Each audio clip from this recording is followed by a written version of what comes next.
नमस्कार साथियों, आज हम डिस्कस करेंगे संविधान में होने वाले संशोधन को। संविधान का संशोधन कैसे होता है, उसकी क्या प्रक्रिया है और संशोधन क्या है, सारी टर्म्स को एक एक करके देखते हैं। तो सबसे पहले हम देखते हैं संवैधानिक संशोधन यानी कि कॉन्स्टिट्यूशनल अमेंडमेंट होता क्या है।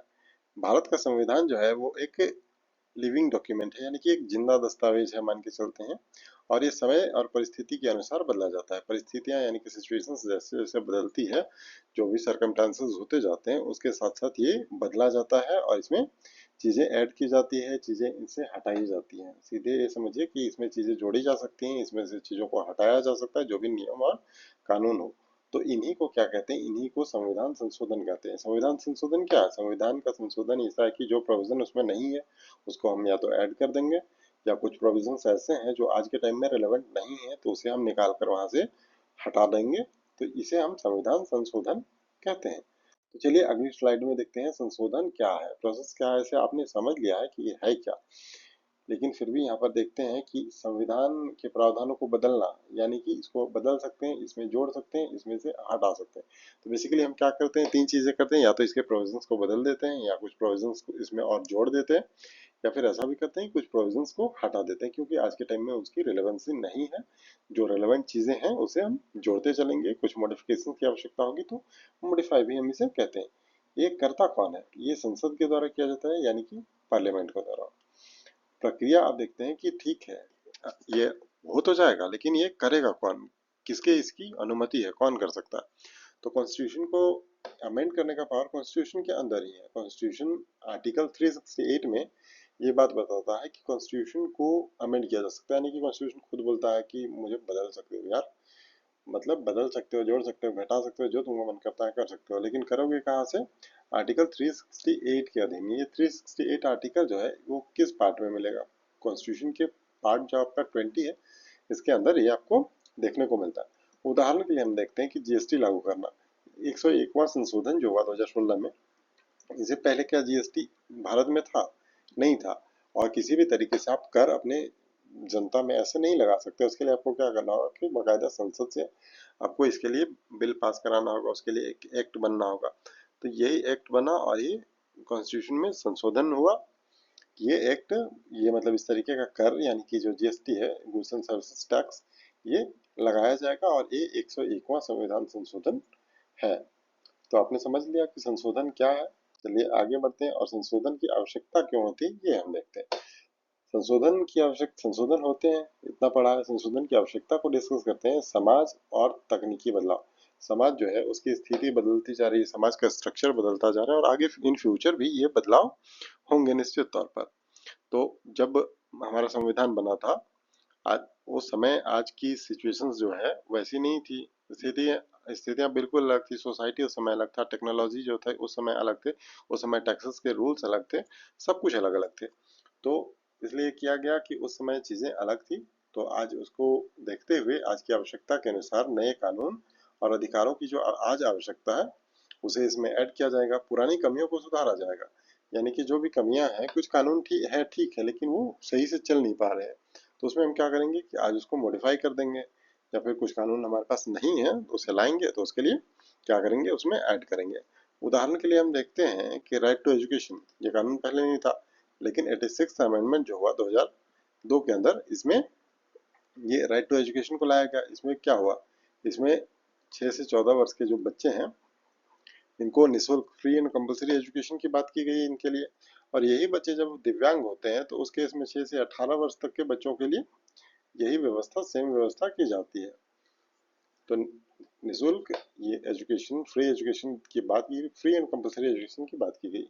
इस तरीके से अलग अलग अमेंडमेंट किए जाते हैं और अमेंडमेंट के माध्यम से अलग अलग चीजें लाई जाती है। जब जिस तरीके की चीजों की आवश्यकता पड़ती है लाई या हटाई जाती है। संशोधन कैसे होता है? अब आपने ये समझा कि संशोधन होता क्या है, संशोधन क्यों होता है, ये समझा। संशोधन क्या क्या किया जा सकता है, यहाँ तक आपने देखा। अब देखते हैं कि संशोधन कैसे होता है। ठीक है, होता है, लेकिन ये कैसे होता है ये तो आपको जानना होगा।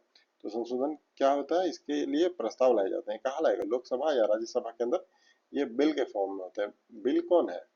बिल एक्ट बनने से पहले, एक्ट जो है वो नियम है, ये बिल है, इससे पहले बिल होता है।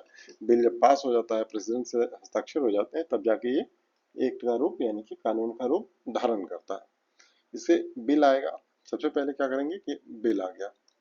ये एग्जांपल देखते हैं कि एक लोकसभा के अंदर ये बिल रखा गया। अब क्या होगा, इसके ऊपर डिस्कशन होगा, यानी कि इसमें चर्चा होगी, बहस होगा, सदस्यों के सुझाव लिए जाएंगे। चर्चा होगा, बहस होगा, सदस्य अपने अपने सुझाव लाएंगे। इस तरीके का कानून यदि आता है तो इससे क्या लाभ है, क्या हानि है, जनता को क्या नुकसान है, या जनता को क्या प्रॉफिट है, इस तरीके की चीजें की जाएगी। जनरली ऐसा किया जाना चाहिए। ऐसे तो कुर्सी तोड़ो, कागज फेंको, फाड़ो, यही होता है आज के समय में। आप देखते होंगे लोकसभा टीवी या कहीं पर भी। लेकिन होना क्या चाहिए, इस पर चर्चा होनी चाहिए और बहस होनी चाहिए। उसके बाद क्या होगा, मतदान होगा। 3 प्रकार की मेजोरिटी का प्रावधान किया गया। मतदान तो होना ही है, आज के टाइम में भी होता है, कुर्सी फाड़ फेंक दो या जो भी हो, लेकिन मतदान होता है। अब 3 प्रकार की मेजोरिटी की बात की गई है कॉन्स्टिट्यूशन के अंदर। तो ये कौन कौन से, एक सिंपल मेजोरिटी है, दूसरा स्पेशल मेजोरिटी है, और तीसरा जो है special majority plus half states approval की बात की गई है। इसमें क्या होता है, तीसरे टाइप का जो स्पेशल मेजोरिटी है, इसके अंदर स्पेशल मेजोरिटी तो चाहिए ही चाहिए। उसके बाद क्या है कि आधा जो स्टेट है उसका भी अप्रूवल इसमें चाहिए। और उसके बाद होगा राष्ट्रपति की मंजूरी, हस्ताक्षर के बाद लागू। उदाहरण के लिए जीएसटी जो है 101वां 2016 का संशोधन। सबसे पहले क्या करेंगे, संशोधन का प्रस्ताव आएगा। उसके बाद क्या होगा कि हाउस में चर्चा की जाएगी, बहस की जाएगी। तीसरा जो होगा कि चर्चा बहस हो हल्ला हो गया, उसके बाद मतदान होगा। मतदान किस तरीके का होगा, ये 3 टाइप का होगा, स्पेशल मेजोरिटी, सिंपल मेजोरिटी और special majority with half state approval.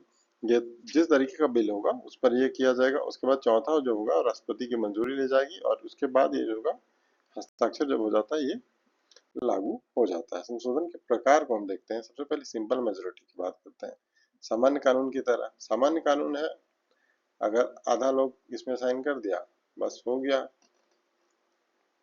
उदाहरण के लिए आपको किसी राज्य का नाम बदलना है, उदाहरण के लिए यूपी का नाम बदलना है, झारखंड का नाम बदलना है, बिहार का नाम बदलना है, तो ये सामान्य मेजोरिटी के साथ, सामान्य बहुमत के साथ इसे किया जा सकता है। दूसरा स्पेशल मेजोरिटी, उपस्थित और मतदान करने वालों का 2/3 प्लस कुल सदस्यों का बहुमत। कुल जो सदस्य हैं उसका बहुमत इसमें होना चाहिए, और साथ ही साथ जो लोग उपस्थित हैं और मतदान कर रहे हैं उनका 2/3 बहुमत इसके लिए आवश्यक है। उदाहरण के लिए जो आरटी यानी कि राइट टू एजुकेशन एक्ट था, ऐसा स्पेशल मेजोरिटी है। Special majority with state approval, आधे से अधिक राज्यों की मंजूरी।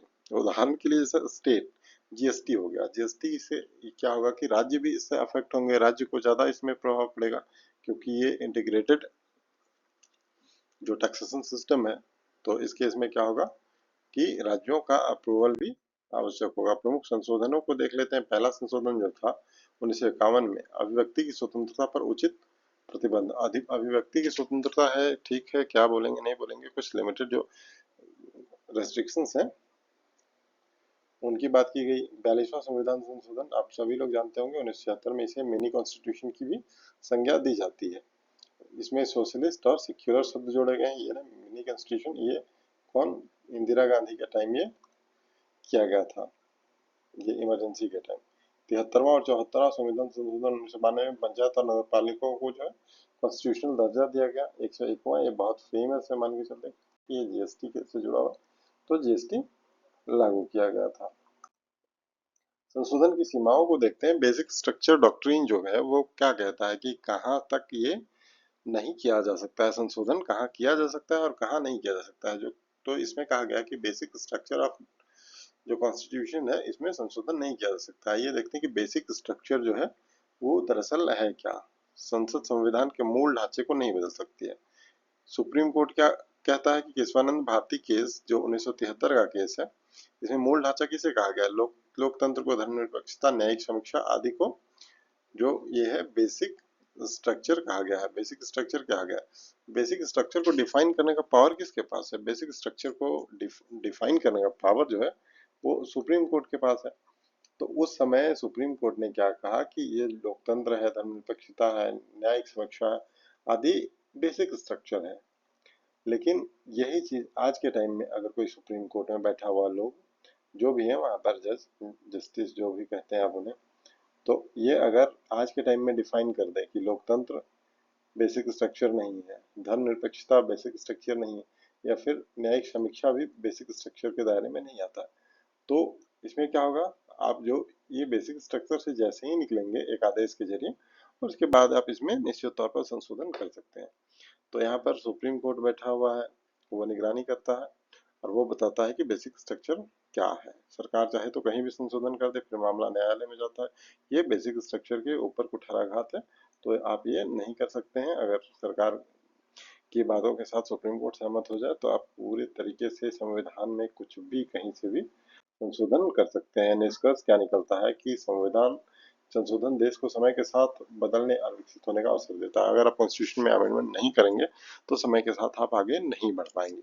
बदलाव जरूर है, लेकिन इसके जो मूल्य है, वैल्यूज है, उनकी रक्षा भी जरूरी है। तो उसी की रक्षा के लिए सुप्रीम कोर्ट बैठा हुआ है और वो डिसाइड करता है कि कौन बेसिक स्ट्रक्चर ऑफ कॉन्स्टिट्यूशन है, कौन बेसिक स्ट्रक्चर नहीं है। साथ ही साथ अब जो न्यायिक समीक्षा की बात करता है, तो ये लोग न्यायिक समीक्षा तो कोर्ट वाले ही करते हैं। तो वहाँ के जो जजेस हैं, जो जस्टिस हैं, वो लोग न्यायिक समीक्षा की बात करते हैं, तो वो भी इनके मोरल जो वैल्यूज हैं, एथिक्स है, उनकी रक्षा करते हैं। हमारी लोकतांत्रिक ताकत का ये प्रतीक माना जाता है।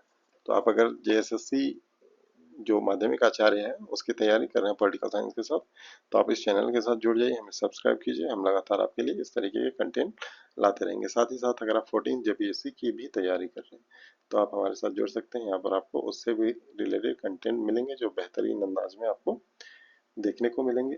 तो आज के लिए इतना ही, धन्यवाद। मिलते हैं अगले वीडियो में।